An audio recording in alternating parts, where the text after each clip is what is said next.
Hello, we are live. Hello, Hello. Remy. Hello, Annie from Mama Homemain. And Remy from Rum's Family Farm says hi. Welcome, everyone. Hello. It's been a crazy week. I should say, crazy weekend here in Canada. A Yeah. lot of wind, a lot of rain, tornadoes warning. I hope everyone is safe. Not too much damage. We have about 6 people coming in. Since we started a bit late, I'm just going to wait for them to pop in, say hi, so they can catch all the information about pigs. Anyone in the comment section that is watching this, anyone has pigs or wants to have pigs?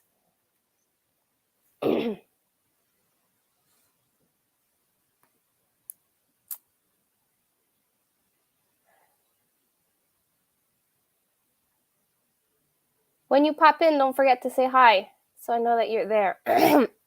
Sorry. Well, I guess no one has pigs because no one answered. So welcome, Dean. Oh, Hi. and Remy says, I want to have pigs again. And we raise a few pigs every year. So we have one that's used to raise pig and one that had an unfortunate event with his pigs last year, which is Remy. So tell us a little bit about yourself, where you're from, since when have you been homesteading, and whatever you feel like sharing. So I'm Deanne. Oh, it's Deanne. I'm Just sorry. I keep Deanne. calling Yeah. you No, Dean. it's I answer to so much. You gotta get used to a certain get used. I just get used to whatever people throw my way. Well, I'm going to try to say it right now. Um, so we've been on the farm now for a year. Um, we bought this property almost 4 years ago, but we moved here full time a year ago. But as for homesteading, it really kind of depends on what people classify that is, or classify what homesteading is. Like I've been baking and canning and preserving. We have been eating primarily our own meat for almost 11 years. Wow. We stopped eating beef when there was that gigantic beef recall, like probably 9 years ago. And then it was either farm raised or we hunted. So when my two oldest were little, we used to go out in the fall time and hunt for mushrooms, and my husband would hunt ruffed grouse, and we'd come home and have a fresh dinner. So gardening and all that sort of stuff has been happening for a long time, but now it's, I guess, the aspect of homesteading where it becomes more self-sufficient, more self-reliant is greater. It's imploded here. Now we have the space. Now we can actually raise our own animals, and yeah. And so I'm a mom of four. And my job, when we bought this land, I had just had twins, and my husband came home one day and said, "I got you a job." Like, what? Like, I just had Strange. twins. I'm not, I have no intentions to work. And then he told me that he had signed, or whatever you call it, closed off on this 140 acres. So this is my job. My job is to provide for our family. I'm sure it's a rewarding job. Yeah, I'm finally at that stage in my life where I realize and I'm ready to realize how rewarding being at home with my kids, providing for my kids.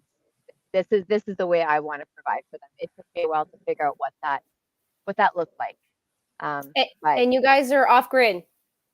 yeah, So completely off grid solar. yeah, solar. Currently, we are just living in a very, very tiny cabin. We're hoping to start building our home this summer. But when we bought our land, the frontage is all like black spruce swamp. So we couldn't build over there. So to have access to hydro ended up being too costly. because this is completely virgin land.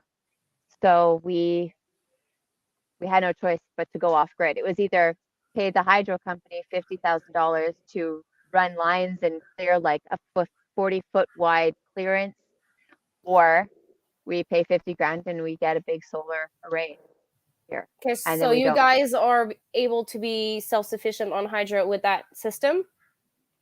Yeah, we will be. Right now, we just have we just have 4 panels, which just feed us like lights, charge our computers, that sort of stuff. Okay, so you guys are living a rustic life for the moment. Very rustic. I don't even like to say we're off grid because there's like, or even with solar, because it's kind of glorified solar. We like I don't have any appliances to power. So if I want to make like a panini, I've got to plug in the generator kind of thing. So in the wintertime, we used a generator a little bit more. I tried to refrain from using it because then we're burning gas. Yeah. Um, but now this time of year, the cook fire gets going and I try to do most of my cooking over the barbecue or over the open fire. Do you find it hard?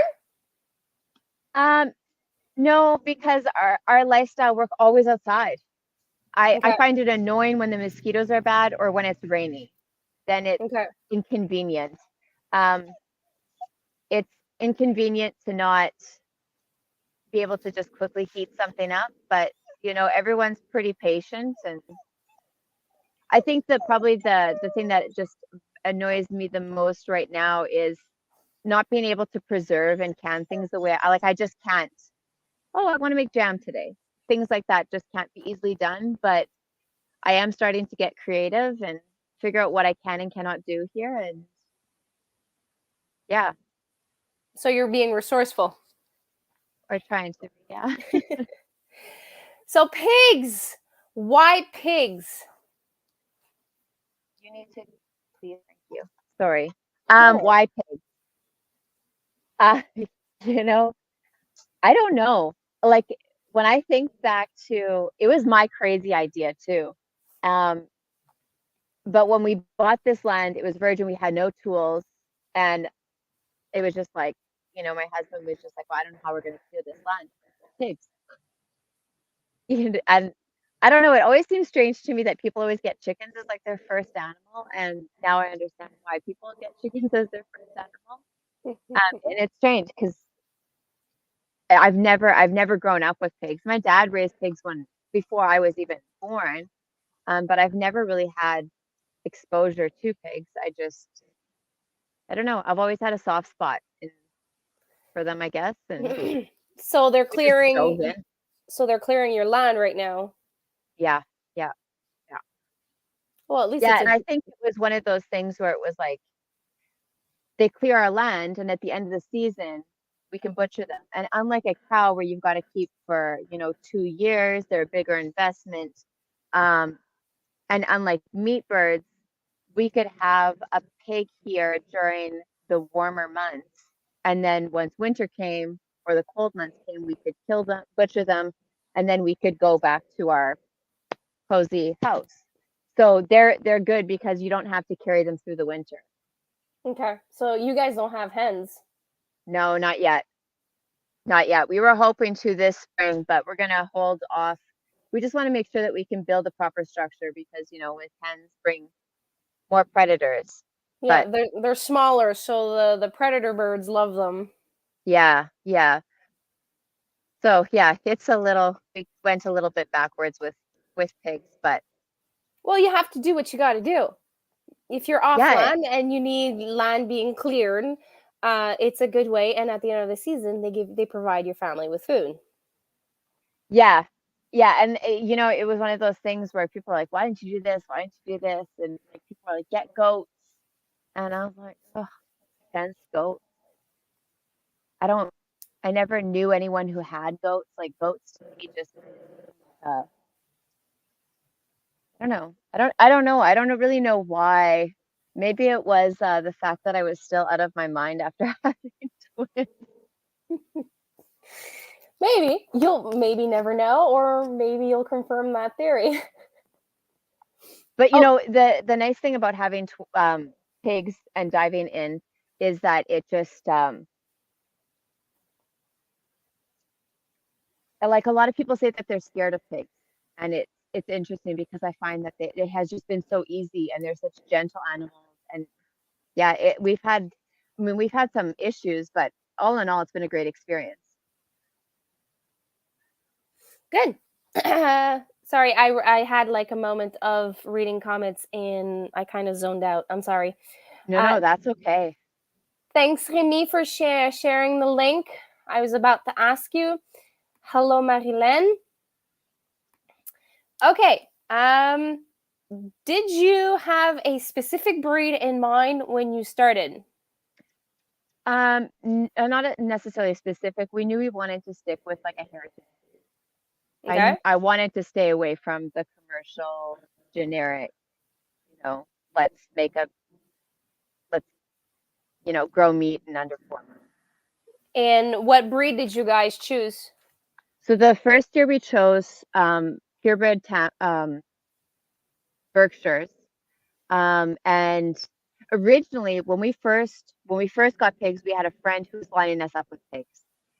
So we really had no choice in the matter. Um, we were just like, he could hook us up with pigs, and we're like, okay, good. But then COVID happened, and I think our piglets went to the highest bidder because all of a sudden animals were being sold left, right, and center. So we went from having, I think, 4 or 6 piglets to none.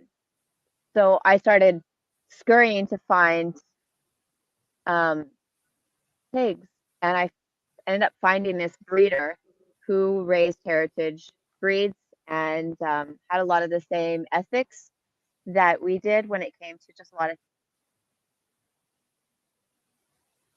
Oh, you froze up.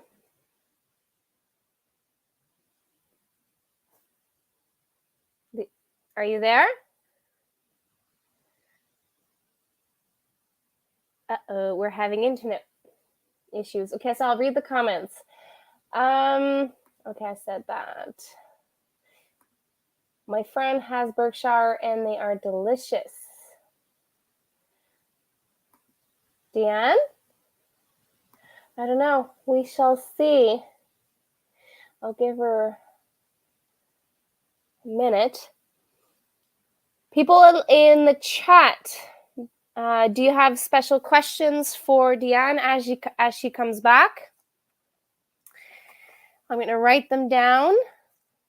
Oh, she's gone. So if you have specific questions you would like to ask her, let me know in the comments and I'll make sure to write them if I don't already have them. And I'll let her about a couple minutes to get back on. She has Starlink, which is a good internet. Let me see if she's writing to me. Well, Remy, write your questions. You probably have some similar as me. And if I don't have them, I'll make sure to write them.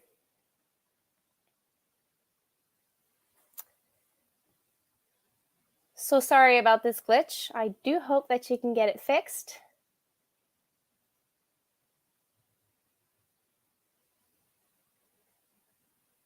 She does not seem to be answering me.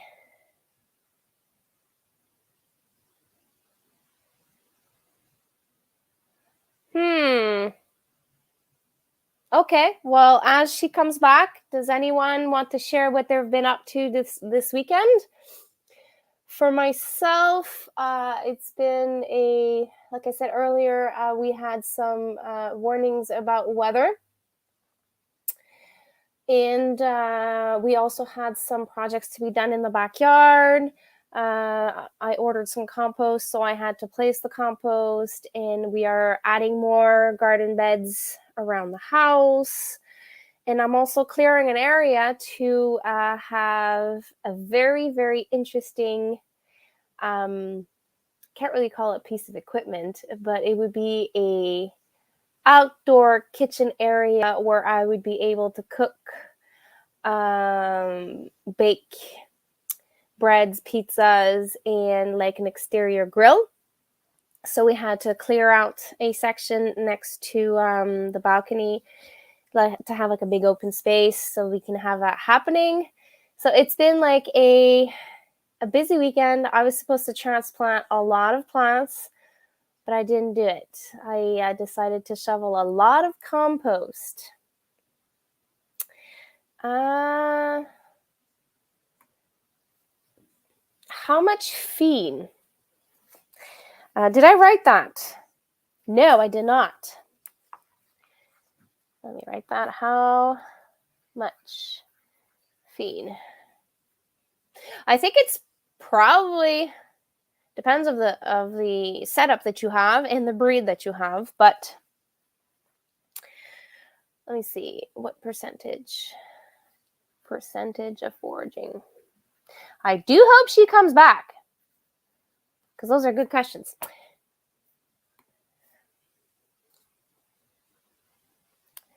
Let's see. Any news from her? No.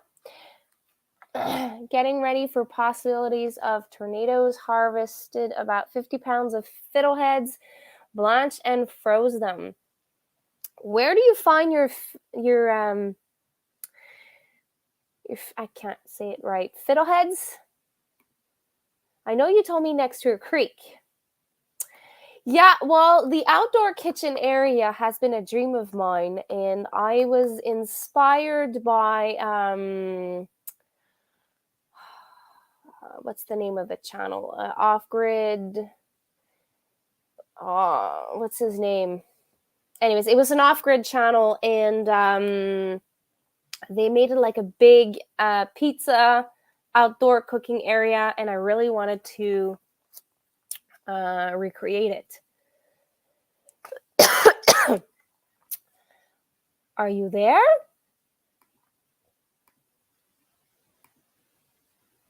I'm trying to add her. She's back.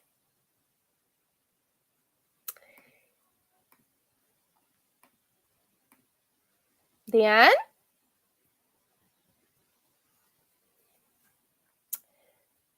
Deanne, are you there?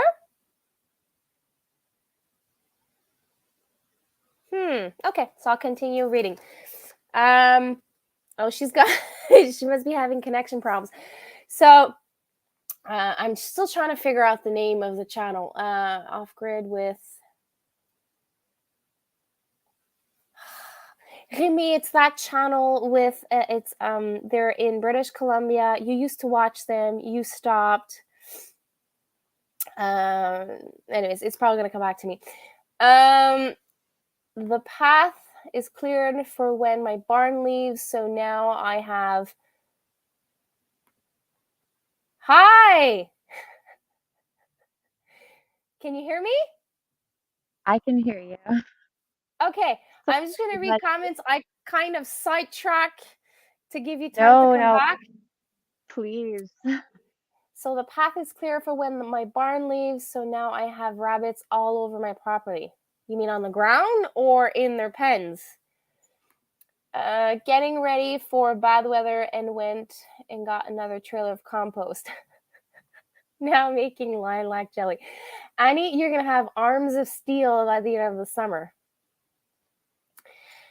Yes, you said it right, next to the creek, brooks, stream, rivers, etc. I go on the Restigouche River. There are some islands everywhere in the middle of the river and full of them. Nice! So Remy went fiddlehead harvesting today. 5 gallons. He got, wait, where did he say it? I think it's 5 gallons. I'm not sure, but I think so. No, 50 pounds. He harvested 50 pounds of fiddleheads. Are you there? I am, yep. Okay, because you froze. Right time of year, I can harvest 5 gallons in 45 minutes. Nice. In their pen, but the pens are all over. No, it's what's her name? Hold on. I need to find the name of the channel that I'm talking about. Where is it? When I have something in my mind, I want to find it.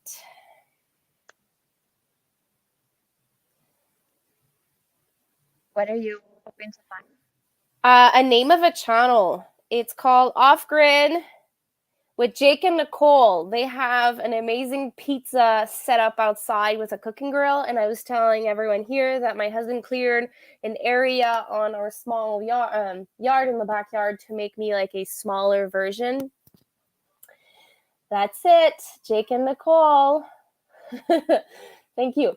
So, as you were gone, we talked about the breed that you guys chose, and then you froze off. So you talked about last year, and then you cut off by before you tell us what you had this year. This year is very interesting because our breeders stopped breeding.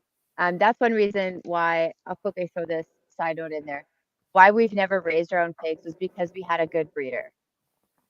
I want to be self-sufficient, but I also want to be community sufficient. So we have somebody who's all set up to breed good piglets.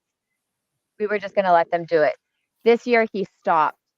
So we had to scrounge, and now we're, do we raise in the future? But we found two different breeders, so we got pigs from two different breeders. And the four that I have right now are a Tamworth Berkshire cross with Razorback in them.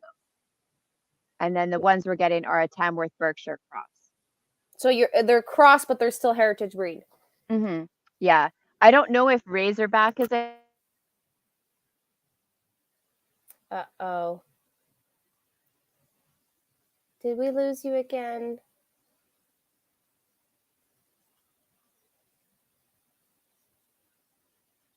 Oh no. Are you there? Yeah, I'm back. This is strange. I have like full bars and everything. Huh. Okay, so you don't know if that breed is heritage? I don't know about the Razorbacks because the Razorbacks it's a wild breed out of the South. Like that's what the football team is named after. Those are the wild hogs. But the Tamworth and the Berkshires are heritage. So the sows are Tamworth Berkshire crosses. And then with this breed, the boar had some Razorback in. And from what I've been reading is that a lot of people, especially restaurants, actually like to have a little bit of Razorback. I guess maybe the wild meat just something to them. And I guess my thought is so why it works really well in breeds that are foraged. It just adds something to their meat. So I Would guess you we'll find say out. that since they're crossed with wild, would they would it make it easier for them to be pasture raised or leaner meat? I honestly don't know. Biggest hesitation is Deanne, animal. Yeah. you keep cutting. Do you think you can try a different spot? Yes. We'll move. Your satellite's not cooperating with us tonight. It's so strange because my husband dropped trees to make sure that I would have no interference. And now that's Oh, all I'm having is interference. oh no. Well, that's And sweet of him. to me, I'm not freezing, so I don't see what you guys see. Well, you talk, and then I would say 30 seconds you freeze, and then you're like 30 seconds after that, you're like on and off. So we're not getting your full answers to my questions. Mm. Have I frozen now? No, not yet. Okay. Well, that's good. I might just have to keep walking around with my laptop everywhere. So you're going to get exercise at the same time. Yeah, everyone can spend time in the outdoors with me. Remy says the same thing. I think if you keep walking, you're good. You don't know Okay, me. I'll just go into the bush. with the birds and the bees and Yeah, I'll just keep walking. the mosquitoes. Okay, when I Yeah. first talked to you, I had the impression you were in Manitoba. Did you? Is that when you left Manitoba to leave for this land? Yeah. So we were originally living in Manitoba. We're kind of right on the border. Um, and then the year that everything started happening with the world, we were planning on selling our house, but not as soon. Okay. But then when everything started happening, we knew we had to get our house on the market because we just didn't know what the next few years could bring. Okay. So we jumped in with actually having no backup plan. We just sold everything and we were just like, well, I mean, we can camp. We can. So our summers, we lived in a camper here. We come here in the summertime from like May, and we'd stay here till we butcher the pigs. And then last year, when we finally sold our house, we just moved everything here and just figured it all out. We're still figuring it out. Well, it's a It's lifestyle change in yeah, being, you are a full-time homesteader, but your husband works. yeah, yeah, yeah, Okay. yeah. What would you say are the basic requirements to raise pigs? Hmm. Um, Fencing.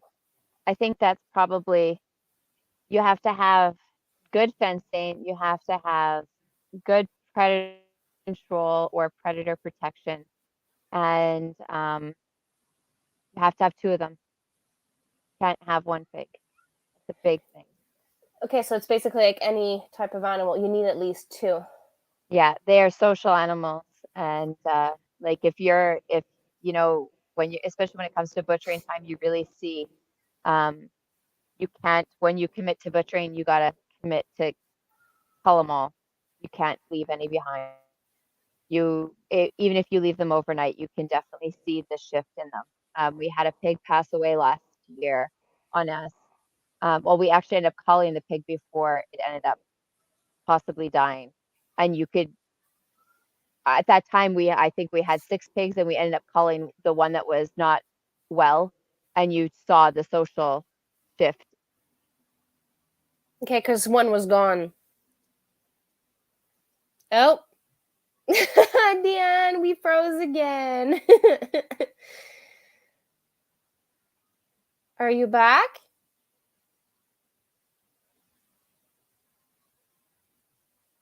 Hmm. I guess the tornado and all that wind is messing up with our satellites and our internet tonight. Anyone else want to share what they're doing, what they did over the weekend while she's back with us? So, Remy, your barn is leaving tomorrow, correct?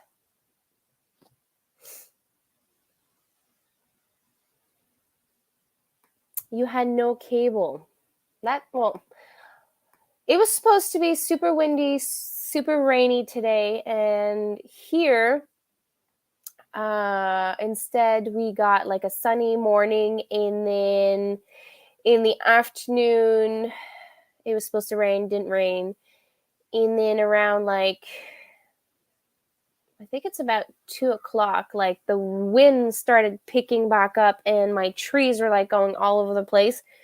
Kind of got me worried a little bit, but it quickly ran through our town, and then we had a little bit of rain on and off since then.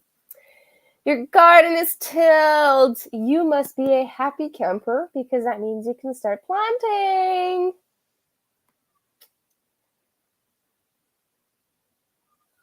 What will be the first thing you're planting, Remy?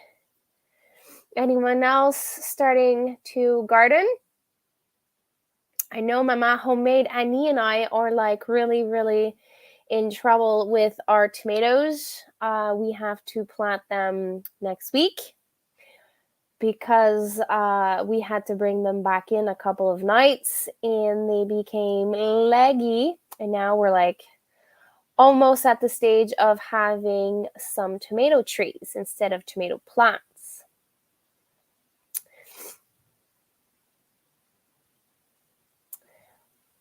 Yes, I was hoping to plant today, but with what's coming tonight, well, if your seedlings are small, for sure.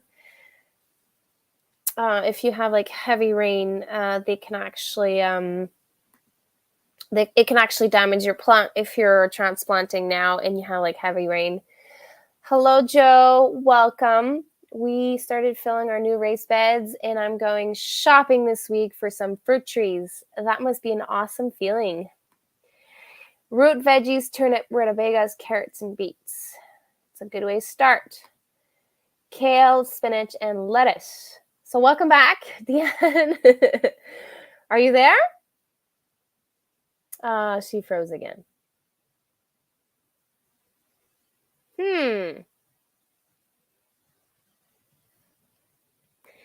Oh yeah, I got half a dozen fruit trees as well. Did you end up buying more trees over the weekend, Amy? Hello, Ren. Hi, all. We are working on the garden today. And at one point, I was in my knees digging and moving dirt in my hands because it seemed to be easier than using a shovel. I sometimes do that so often. Like, my husband bought me tools to garden, and I end up just using my fingers. Probably because of a grass root. So you bought kiwis and grapevines, or you want to buy kiwis and grapevines? I would like to have grapes at the house, but I haven't like found a permanent place. I'm building a raised bed this week that could have grapes, but since I did not build it, I did not want to order them or get some at the nursery and then not having a spot for them.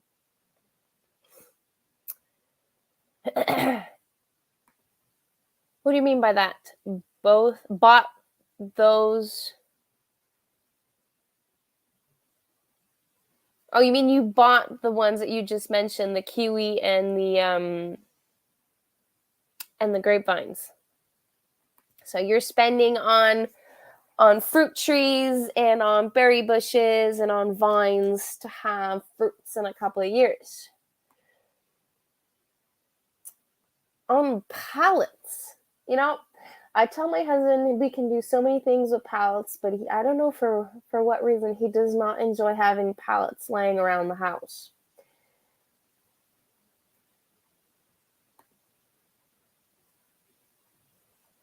Okay, that's what I understood. I just want to make sure because there's like a little typo error. I'm also relocating my raspberry plants. Created like hundreds, probably like, I'm not exaggerating, at least 100 little babies.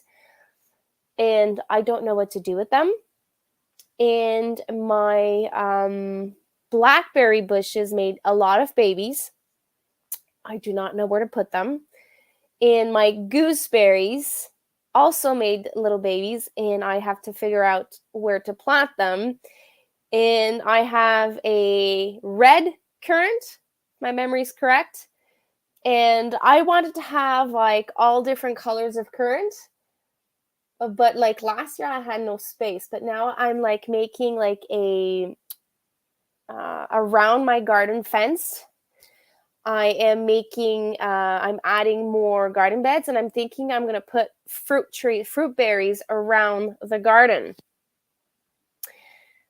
So I'm hoping that I could find all the different colors of currants. I know I have red, I know there's white, and I know there's black. I would love to have all of them, but I don't know where to find them. Welcome back. Oh goodness, guys, I'm so sorry. It's okay. Live events, you'd never know what could happen. Like, I actually had a goat birth on one of my lives. So I watched that. I was there for that. I didn't see it live. I watched the replay.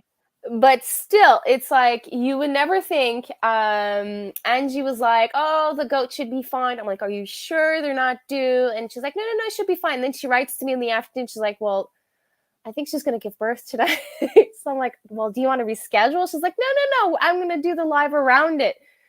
So I was like, okay. And it was super fun to see that. So lives are events that you can't predict what's going to happen.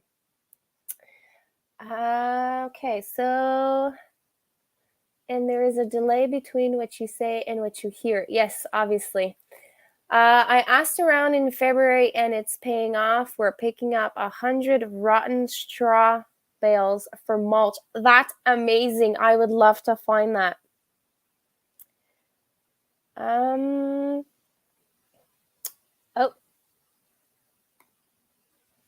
looks like the type of lady who.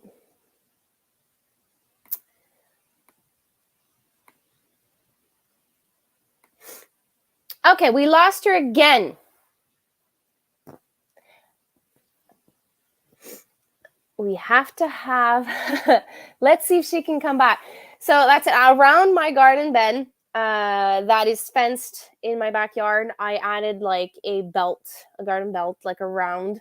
And I'm thinking of adding all the little babies of my fruit trees. But if you guys know where, hi Tracy, where I can get currants of multiple colors, or you guys are local to me and you have some and you could share them, let me know. So how was your week, Tracy? My Deanne is having some internet issues tonight and she's been on and off the live, so I can't ask her questions. So I'm just asking you guys and sharing with you guys what we have been up to. Were you impacted by the heavy winds, the tornado warnings? I know you're like close to us.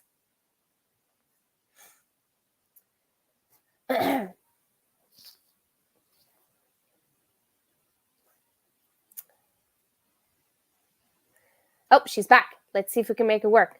Oh my goodness. Don't worry. We'll make it happen. It's going to be an interesting life. Okay, so you said the requirements about fencing. Would you say that it's necessary to have electric fencing?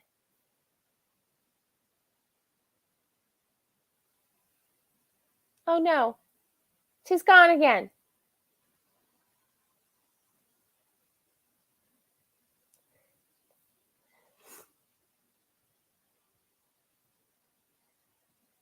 Deanne?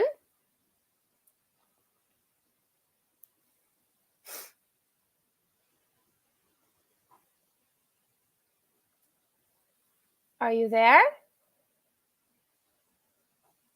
Okay, until she comes back, I'll continue my little story. So that's what I did this weekend. And you had hail? Did you get any damage? Every time she comes back, she has something different in her backyard, in the background. So she must be walking around all over her property right now.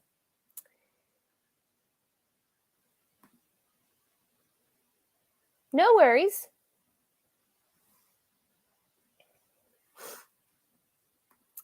Were you able to save your tomato plants that was hit by like frost in your high tunnel?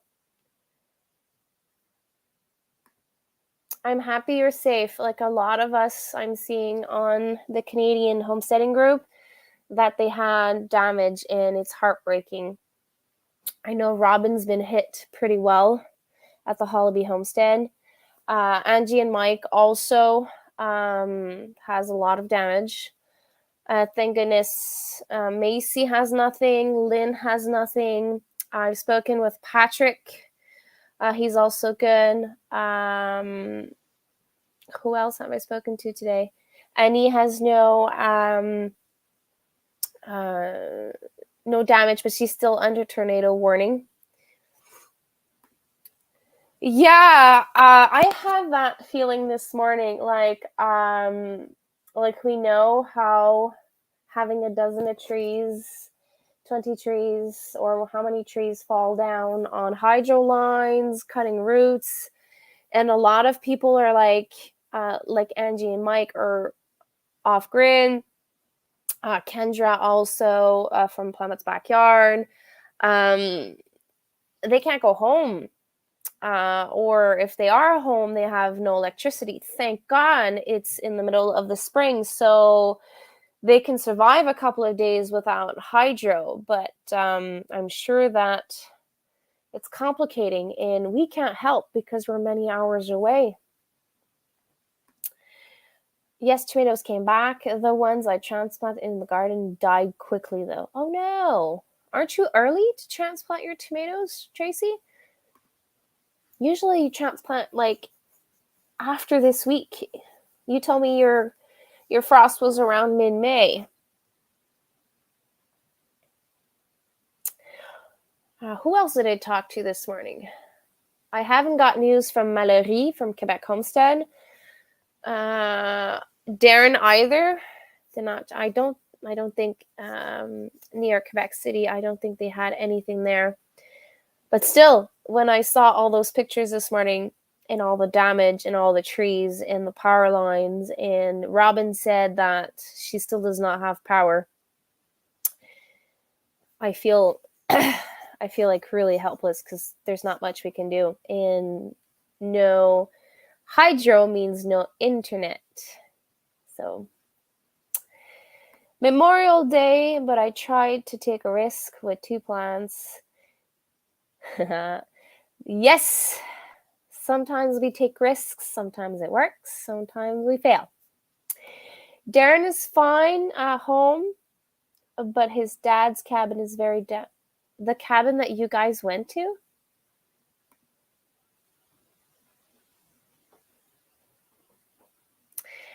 Okay, I have my youngest at the door. I'll be right back.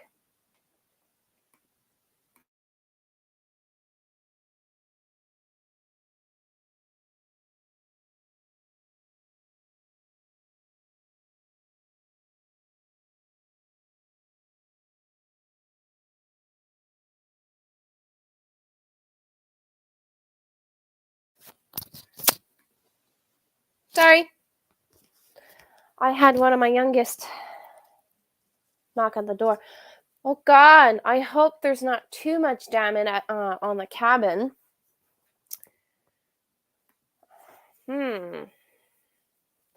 It's heartbreaking seeing all those pictures. Did Deanne write to me? Oh, she's back! You're there! Can you hear me? Oh God, she's gone again. Marilyn, Darren, are you there? Bridget and I were in the same picture on the porch. The porch doesn't exist anymore. Oh God, I'm so sorry, Darren. I hope your parents are okay. I know, like, physical damage to a home or a cabin or a cottage is hard, but as long as everyone there is alive and well, I know it sucks. There's going to be a lot of money invested in that, but I hope everyone is safe. Oh, she's gone again. Did she write anything?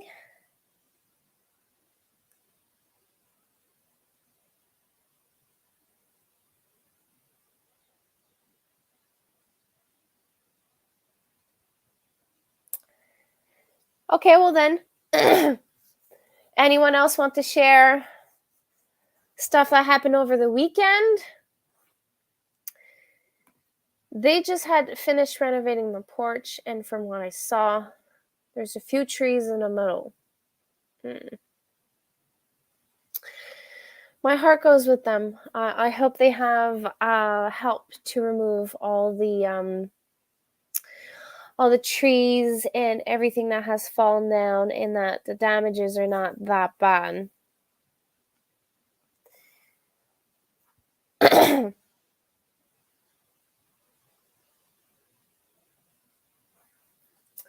Because she's not answering me.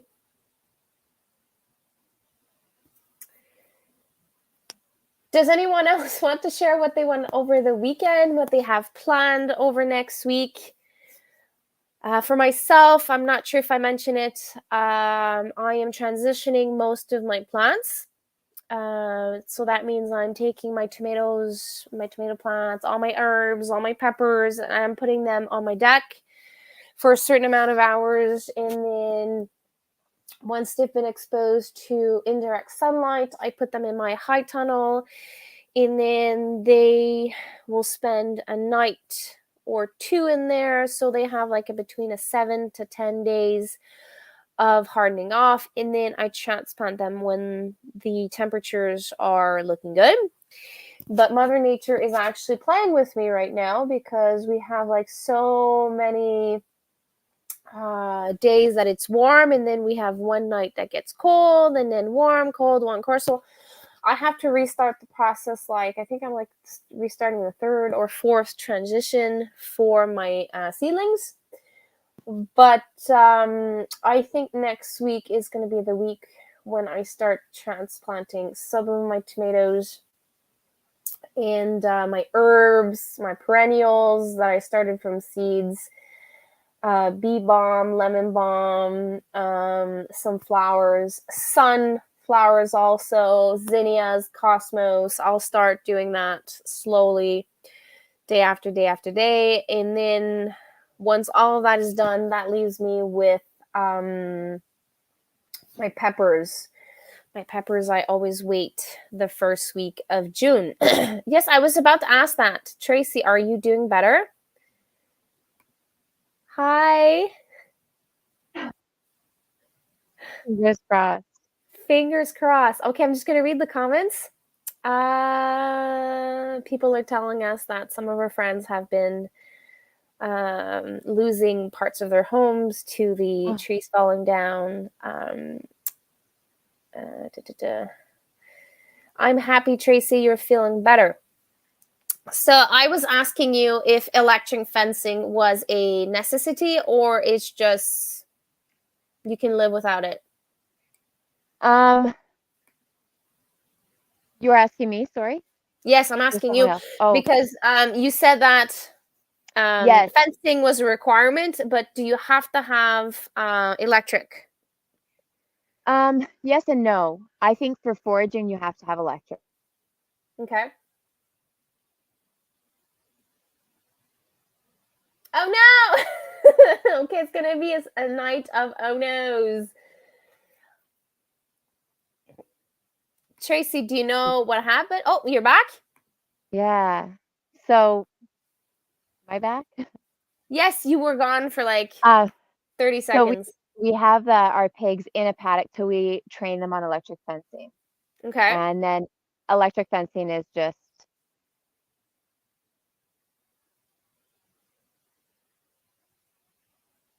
Yes, I I have can no hear idea. you. Okay.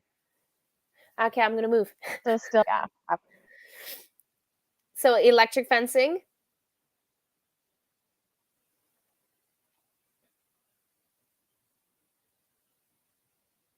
I can see you move. Oh, okay, good. Yeah, it's just like fence training any other animal, I think. But the electric fencing allows us to push them into the bush and really let them roam as opposed to the old way of like pasture grazing animals. I think with So pigs, a lot of people tend to pigs of the old time or traditionally people used to raise pigs and they threw food at them. But um, now people are trying a different route with not just only pigs but with other animals. And electric fencing has just opened that up for so many. and you said they have predators, Yeah, bears. and you guys have bears? Yeah. I didn't know that bears were their predator because, bears aren't typically hunters. I mean, grizzlies and polars and stuff like that, but like black and brown bears are more bears of, they'll get into feed, they'll get into garbage, but they are not something that typically hunts and stalks something else. Okay. But then yes, last year we realized we had young pigs and the bear came right into the pen and Ooh, that's not fun had to find out. no, no, and I think it's my heart it hurts because it's an animal's trapped Yeah. with no escape, and that's yeah. So this year, every year you learn a little bit more, and you become a little bit better. This year now we have our pigs in a paddock, but we have several areas where they can hide if a bear were to get in. Okay. Um, we've spread mothballs around the perimeter, so I walk about 300 feet out into the bush and I throw mothballs around, and that's supposed to just disrupt their. So when they sniff the air, they can't smell the pigs through it. Okay, We so get that you're scent. creating a barrier. Yeah, yeah, yeah. And then this year we actually put electric fencing around our paddock. So when a bear comes, if a bear comes, he would hit the electric fencing first, and Okay. then we have the dog. So we've got multiple layers of protection now, and we're living here, so we haven't seen bears like we did last year, where we were more like visitors. Okay.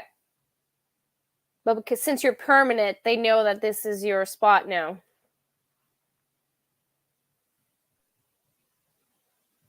Are you there? I'm here.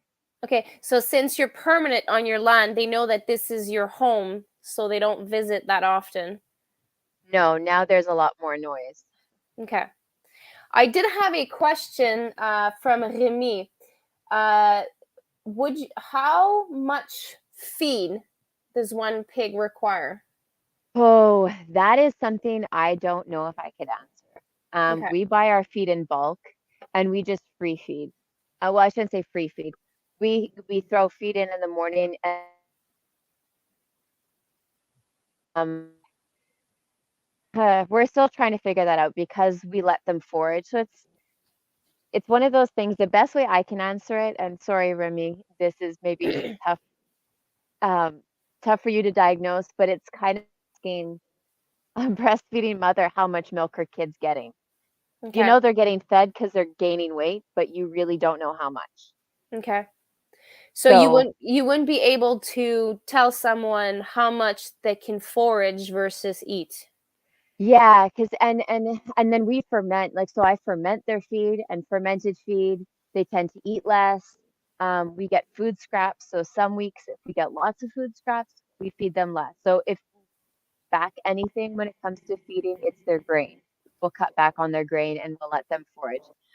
Once we put them out into the forest, um, we we dial back their grain. So when we put them into the forest, we will almost make them beg for grain so that their first food is the forest. Okay. So you really want them to be pastured and then the Yeah. grain it's fermented grains, right? Yeah. So we ferment ours. Yeah. And you ferment it 24 hours? Yeah, right now it's because the piglets I ferment about overnight. So usually 5 o'clock in the evening I'll go and get buckets. Start fermenting them, and then the next morning they'll get their first bucket in the morning, and they'll get another bucket in the evening. That way I don't have a lot of buckets sitting around because right now there's just a lot of stuff going on, and I don't want anything fermenting too long. Okay. So you ferment for Between it. 12 and 24 hours, yeah. No, I was going to ask Sorry. you to why do you ferment your feed? Well, for digestive health, like ferments, for anyone who doesn't know much about ferments, it's really good for gut health. Um, ferment is our holistic way of medicating our animals. When you ferment, it can help you prevent um, it helps support their immune system. So when their immune support system is supported, they are able to put on weight better. They are able to handle any bacterial loads, any infections, stuff like that. So it's good gut health. When you ferment their grains, they are actually able to absorb more of the minerals in the grains. Um, Also fermented feed also, so when they go out and forage, they are actually able to take in more minerals from the land as well. Um, and then ferment helps them feel fuller, so they actually will eat less grain. Oh, that was going to be my next question. So you answer that. Yeah. I hope Remy this helps. Um, you kind of answered this question, but I'm going to transform it. So right now you're raising pigs and you're buying the piglets. Yeah. Until you get a breeding trio, or breeding trio is not in your cards for you anytime soon? Um, it may be. I don't know if I necessarily want breed any. Like I'm really kind of. I'm hoping we'll get sheep in the next year or two, and if I breed, I would probably prefer to breed that. Having a boar is really expensive, Okay. um, and can be very dangerous because right now we're just mainly raising meat for ourselves and a few like friends and family. Having a boar, we have to weigh out whether or not having a boar would be Okay. worth it. If we were breeding to sell piglets, then it would be worth it, but I just got to see if the market's there. Um, so Well, you're yes, gonna I would find like out. to, but yeah, it's right now. I'm just kind of like, oh, if I don't have to right now, um, You don't I'd want to. prefer not to. I mean, I would love to be a doula for any and all of my animals, but I just don't know if that. I just don't know if I'm ready to deal with that aspect. I do want to work on closing gaps, um, but right now I still have access, so I'm still using access Okay. to fertility. Um, what would you say is the hardest thing about raising pigs? Oh, I don't know. I don't know. I guess predators. Predators are a little bit. The predators are big, with chickens and I don't know what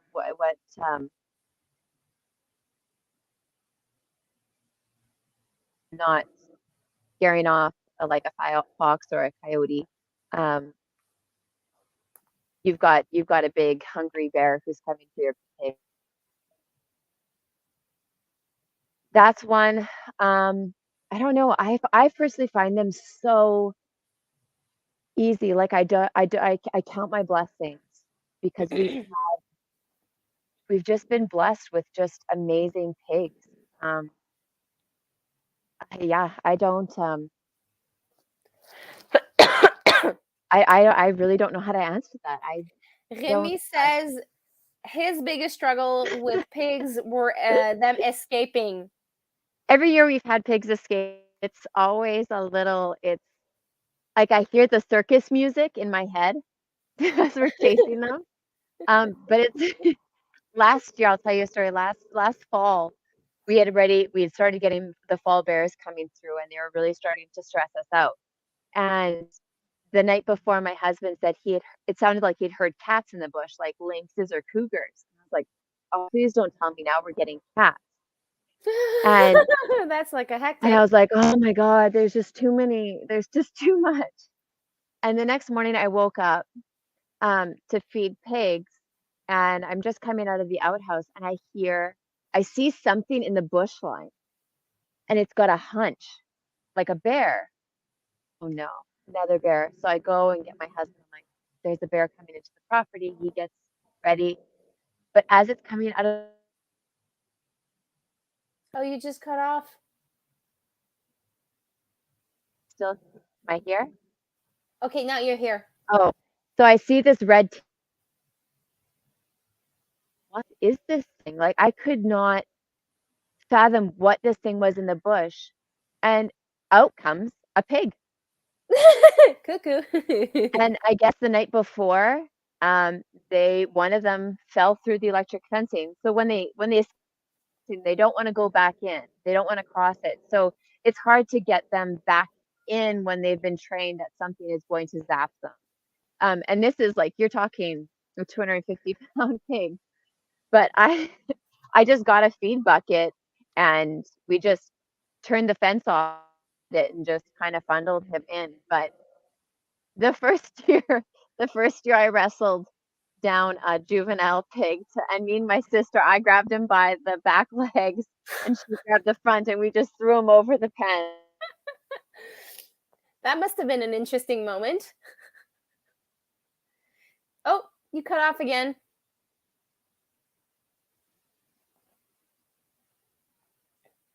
Are you there? I'll read the comments as she comes. Are you there?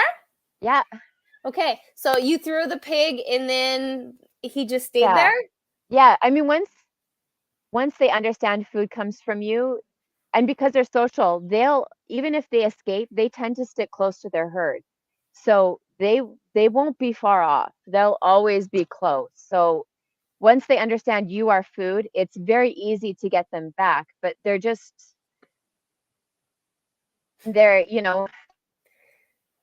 I'm always like, well, if they escape, they're just gonna go to my garden. So it's fine. But it's They can massacre a garden quite fast. yeah, yeah, I'm sure they can. Thankfully, we've always caught them before they've got to the garden. So, Thankfully. Okay, and on the flip side, what would you say is the easiest thing about having pigs? oh, they sleep in. They sleep in. Like I don't have to. I wake up at not like well, I don't wake up at 9. I wake up at 6. And I go out there to feed them and they're still sleeping. So I'm like, okay, so like It does I feel not have to bad be your waking them up. so it does not have to be your first chore in the morning. No, like you hear other farm animals from the other farms around here first thing in the morning, waking up their owners to like feed them. And pigs every year, our pigs, we're lucky if our pigs are up before 9. Nice. I'm just So gonna catch up. Well, actually, no. I'm gonna ask you all the questions, and then I'll okay. read the comments. Now you have good internet. Um, you did answer them. So you put them in a paddock right now until they reach a certain age and understanding of the electric fence, and then Yeah, you pasture raise them. yeah, pasture slash forest. We don't really have pasture, so it's more forest, the one and underbrush, whatever's growing.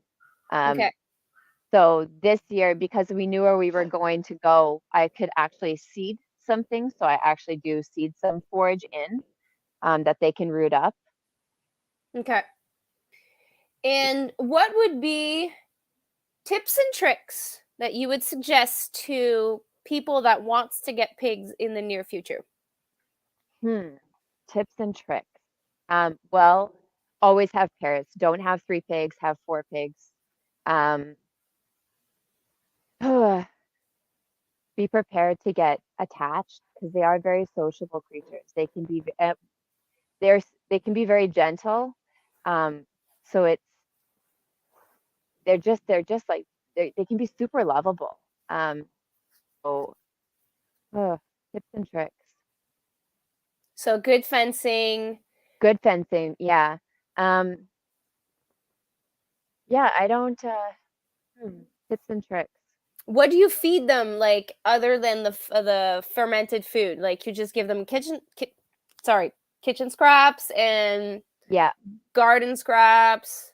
yeah, yeah. And so like here we have a lot of like what do you call the prickly things? Thistles. Thistles. Um, they love them. They love them. So I go around and I pick bundles and give them to them. Um, we any land that they clear, we plant like sunflowers and forage, and we'll pick that.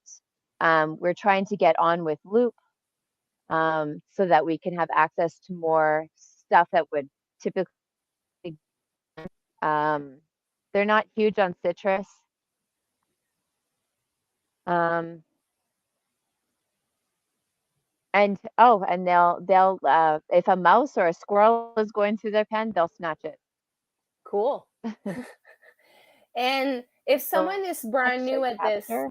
oh, you cut. I'm sorry. Oh, that's okay. So someone that's starting, I'm guessing that you would suggest them to get piglets instead of a breeding pair. Yeah, I've never worked with a breeding pair. I would never. I think the thing is that like a boar and a sow, you're talking about 500-600 pound. Holy, those I didn't expect that them to be that They, big.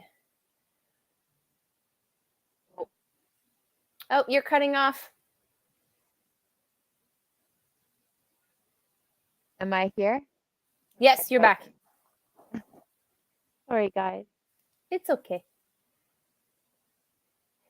So they weigh about 600 pounds. Is that what you said? Yeah, when you're getting a breeding pair, like I think that's a whole, I think pigs, when it comes to breeding, is a whole different ball game. You're dealing with very heavy, big animals who, if they want out, they will get out. Um, I know, uh, I've heard from some people where they have, the mothers will lie on their piglets. I think it's just, you're just dealing with a much more, Stressful. yeah, and I think every animal, especially as a first-time mother, even humans, we struggle once we've got the first pregnancy through. But pigs, I mean, you could be talking 8 to 12 piglets, you know. Um, Whereas you got something like a lamb or a goat, you're 1 to 2. I mean, you can get multiples later on, but it's the dynamics are very, very different. Um, Okay. So to start the piglets, it would Yeah, be if you have easier. access to piglets, it's awesome to close gaps. But if you have access to really good quality breeders, I would highly encourage it. Um, because it can be very expensive for us to okay, for us to raise to have a breeding pair, we would only ever do it if we were selling piglets. Okay. And the breed that you are currently experimenting, is it a breed that you would recommend? Yes, yes. Berkshire and Tamworth are one of the top ones on the heritage breed list. Um, they're really known, they're good for forage. They're good for like more than northern climates, so they can overwinter well. The Berkshires are better when it comes to like because of their white black, they can handle the sun a little bit.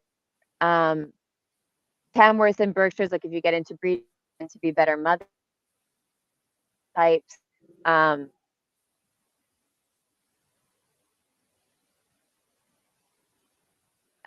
the sorry, my my husband's telling me that he can only see the sun in my laptop.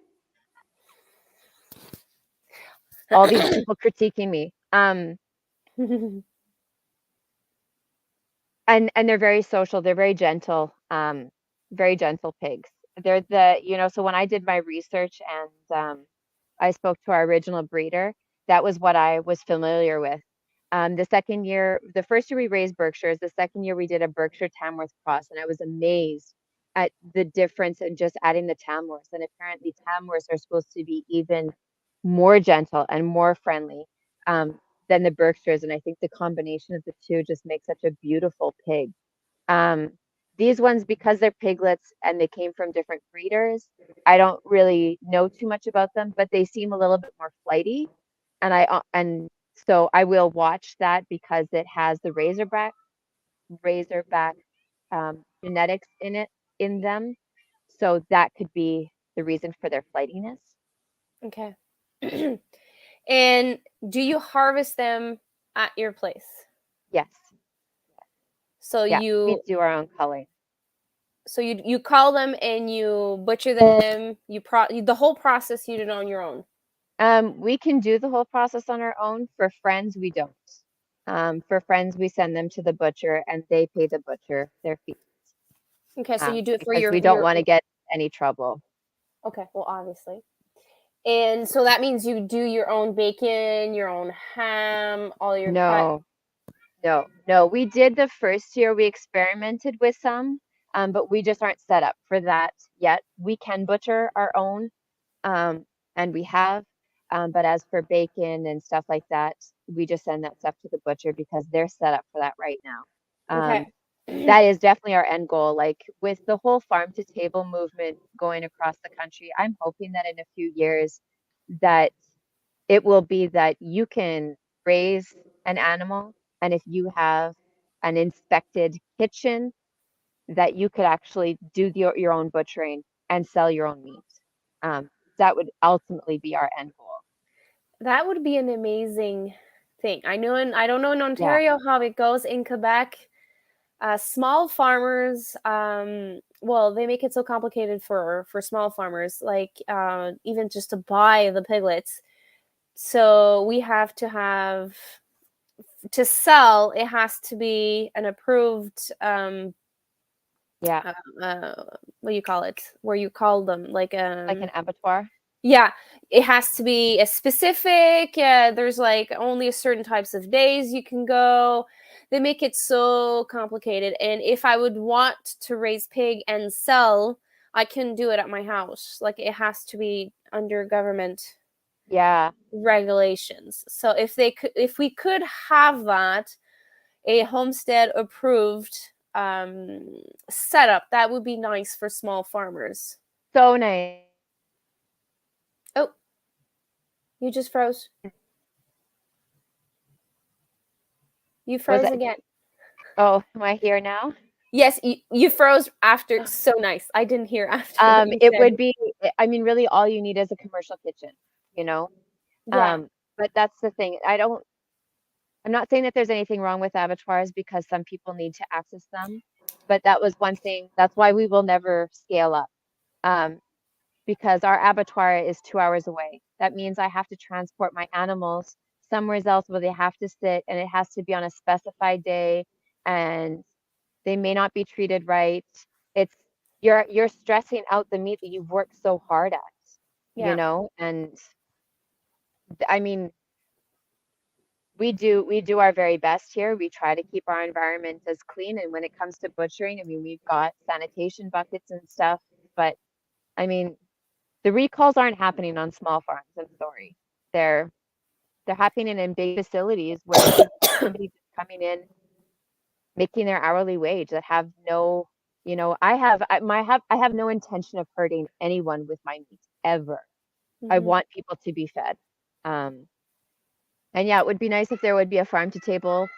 Um, I know that it is coming across. It could be years. We may never see it. My hope is that it happens. Um, I have a girlfriend, and our dream is one day that it would be to the point where, you know, people could pay you to raise an animal for them. And then when it comes to butchering time, they can come in and they can be a part of that experience. yeah, And that's, again, you know, you've got people who live in the city who don't want to raise animals, but they want to take ownership of their food. And yeah. that's how they can. And yeah, It would be a good setup. I do hope that dream. I see it in this lifetime or the next. I would, yeah, even if I'm not here, if my kids can have it, that would be nice. Yeah, I will catch up on messages in case I miss a question. We did sidetrack when you left for a couple of minutes, so that's okay. I started prepping my trays to plant squash, and I will start them indoors now and put them outside in 2 weeks. Uh, you had a stomach bug. I'm happy that you're feeling better, Tracy. There is an inside joke with the word squash. Yes. So every time someone says squash, we go squash. Mine are sown. They popped out of the trays. I have to transplant them tomorrow. They're like way overdue to be transplanted. Where did it go? Where did it go? Where did the comment go? Where did it go? My biggest struggle with pigs is escaping. Yeah, I read that. Looking my piggies in the eyes while unloading them at the butcher. That is probably the hardest thing that you have to do. At least she's cutting off while doing a cute little pause. um, hit that like button. Yes. Oh God, I dated a pig once. We have a God. There's people that loves to troll. Is that what that is? Okay. Yes. I'm like, we have some really interesting friends. Yes. Okay. So Henry Thompson is asking to see your dog. Hello. Hello, Henry. This is the first time I see you here. The pigs, we cannot show them. She's no longer in the pen. I can try, but I might lose you. Yeah, how big are your pigs when you butcher them? Uh, we we try to aim for 250 pounds. Um, but there is because we're in the north in Canada, it gets cold. So the first year we raised pigs, we butchered October 15th. Last year I think we butchered the weekend of my son's birthday, which is in November. But there's a fine line. If it gets too cold, they'll actually kind of hold their weight back. So there is a fine line between butchering and because we are off grid, our water lines freeze. So there's a very tricky fine line as to when we butcher and it gets too cold. Um, Last year we started prepping at 6 o'clock in the morning and we didn't finish that night. We stopped at midnight and then we got up the next day, but everything, like our hands were freezing. So it's a little bit different here for us, but we aim for around 250. Okay. I'm curious how many feeder pigs you need to raise and sell to get your year's worth of pork for free. Goes back to the cost of feed question, I guess. I Mm-hmm. think so. Yeah. And you're like you can't really count the investment of the pen, the wire, the electric wiring and stuff like that. And it all depends where you live, how much your feed costs. Do you ferment your feed? Do you bulk buy your feed? So Yeah, with Loop, I think it's very wise if people can have access to pigs. I know friends of mine who are sheep farmers, they were on the Loop program for a while, but stopped because their sheep were so picky about the feed. And now they've actually been interested in getting pigs or shipping me their Loop because their animals aren't going through it. Um, and yes, grain costs. Like we are lucky that we have somebody who we buy our feed in 1 ton bags. So 1 ton? they're a ton at a time. Woohoo! So like no way like there I know people who buy their feed bags, they buy them in whatever the 50-pound sacks and they're $25 a bag. You can't like you can't raise pigs on that and then try and sell it. Our goal is to, our goal was to raise enough pigs for family and friends that basically we were eating for free. But with feed costs and everything that they shot up this year, we've had people asking us for pork, and we have just said that at the end of the year, we will tell you if we have pork available, and it will be at market value then, because everything's continuing to rise. Like our prices that we offered last year, we can't offer them this year. Well, everything is going up like crazy. Yeah. So there are, yeah, I mean, if we can get Loop and I can give my pigs a truckload of food that's meant for the landfill a week, then that'll definitely change costs. Um, I've got a lot of forests, so as long as I'm moving electric fencing a lot, I'm constantly giving them new food. Um, but every pig is so different too, which is these piglets that we have this year are just they're really aggressive foragers, which is really exciting. I'm really excited to see what they do to the bushline this year and how well they clean up stuff. Um, but yeah, we're still figuring it out. I think even some of the most experienced farmers still don't have it nailed down. Um, Well, from year to year, it's different. Even though it's the mhm. same, it's different. Yeah, and and this year, like they've cleaned out a pasture that we can't put them on because we don't want them to infect themselves if there were any parasites. So we've got to let it fallow from them. But next year when we get pigs, I can seed that whole pasture in a forage crop and put them back on there. So there are things that you can do to alleviate your costs if you have the land to do it and crop rotation and stuff like that. So it's just every year we're just trying to figure out ways to kind of feed them less feed, but Yeah. still make sure that they're healthy. Well, it is. It must be a challenge, but we learn every year and we get better every year. And the fact that you're forest letting them forest and forage, I'm sure that you're saving. I'm sorry, I got like 5 comments that I have to take care of. Just give me a sec. You want to see the interesting comments that we're getting? Oh, And Henry wants to like to see our dogs, and then I'm not sure.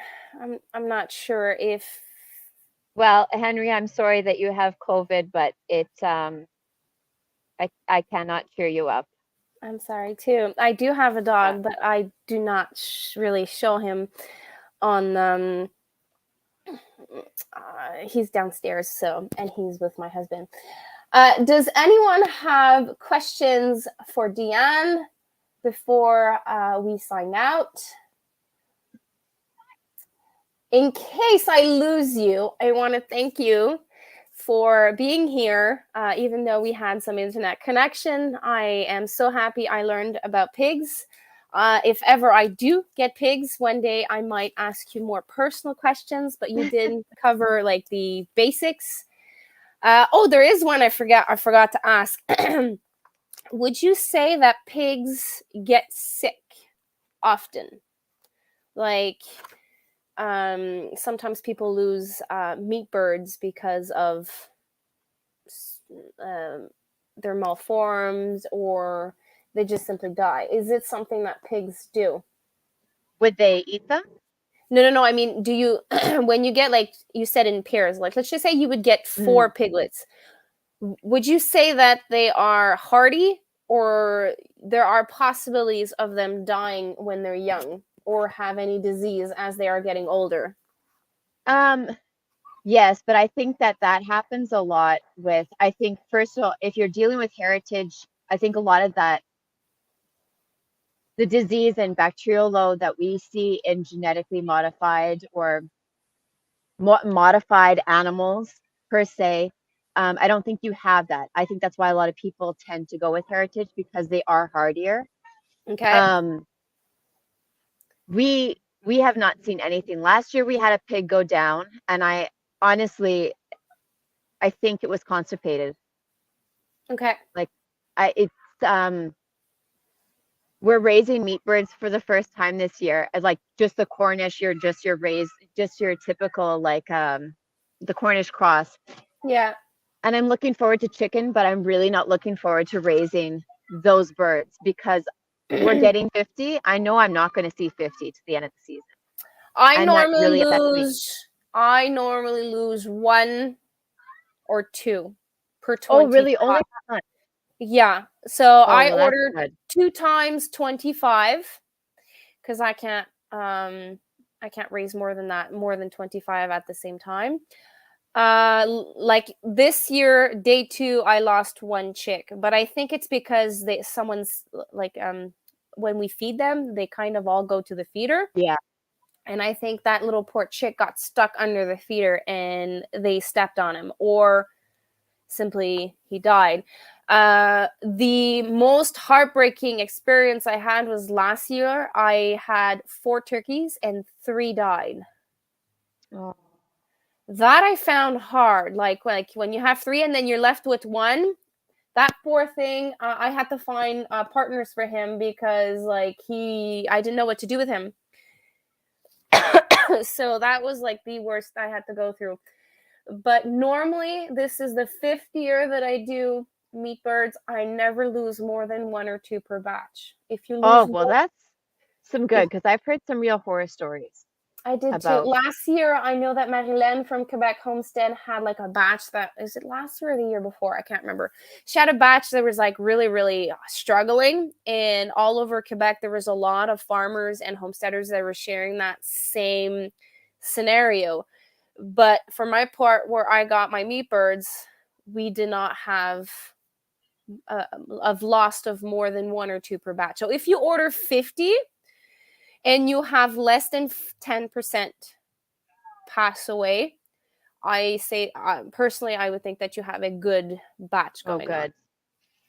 I mean, I know that, well, with the meat birds, that is something that, again, we want to be able to grow animals that are hardy, that I don't have to, I listed, I watch a lot of, I don't know their names, their first names, but Hickory Croft Farms, Yes. just having things with purpose that can handle the elements.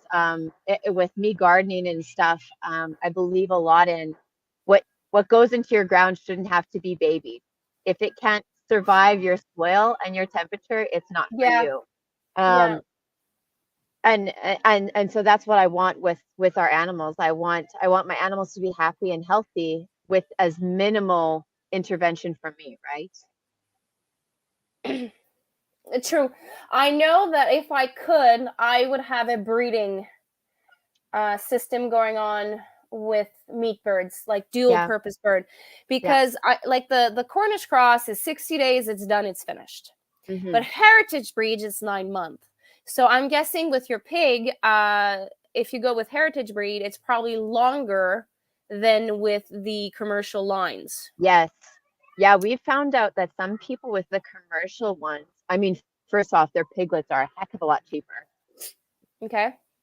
but they can finish them off in 4 months, which just seems outrageous to have a pig. I mean, really, when you think about it, who wants to eat something that gains that much weight that quickly? Like, something doesn't seem right.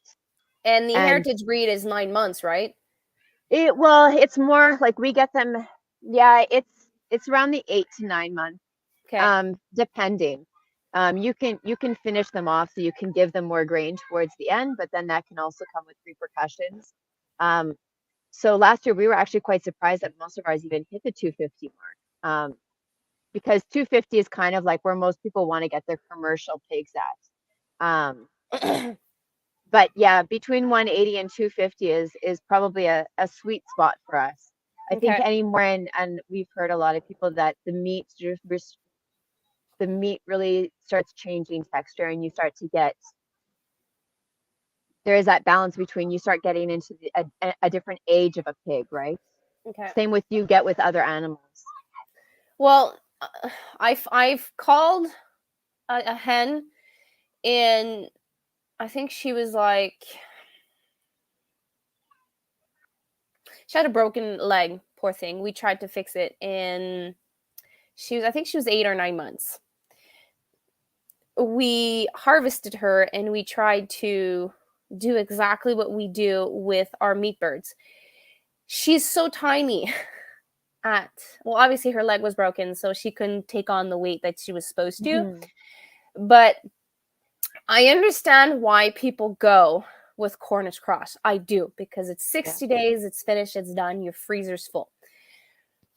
But 9 months is an investment, and you have to Hmm. go with the breeds that are dual, like real big birds that can forage but also put on the weight.